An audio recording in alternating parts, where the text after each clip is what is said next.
Kasama ko si Pastor Joseph. Joseph, anong masasabi mo sa umaga ito? Maganda umaga po. Mula pagbati po sa aking puso sa lahat ng mga nakakaabot ng vlog na ito.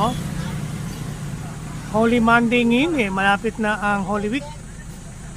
Isang bagay lang na alalahanin natin ang pagkamatay ng ating Panginoon na si Kristo na bayubay sa krus ng Kalbaryo upang tayo na may mga kasalanan at pagkukulang sa Diyos, lahat tayo tinubos ng kanyang banal na dugo. At dahil sa kanyang kamatayan, tayo nagkaroon ng buhay na walang hanggan. Ang totoo, kaya ng Diyos, kaya ni Jesus mabuhay Nung panahon na pinahirapan siya, kaya niya dahil nagpapagaling siya, bumubuhay siya ng mga patay. Pero hindi niya ginawa. Bakit?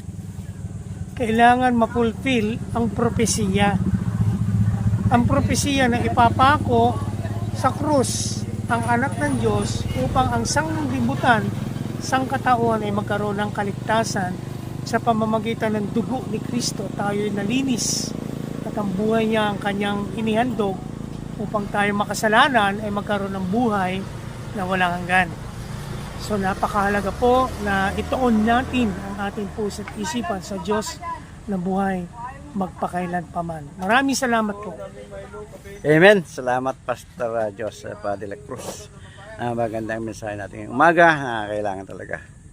Si Jesus ay Semana Santa ngayon, si Jesus ay talagang ibinuwis niya ang kanyang buhay para magkakaroon ng kaligtasan ng sangkatauhan. Amen. Yun lang po. Thank you for watching.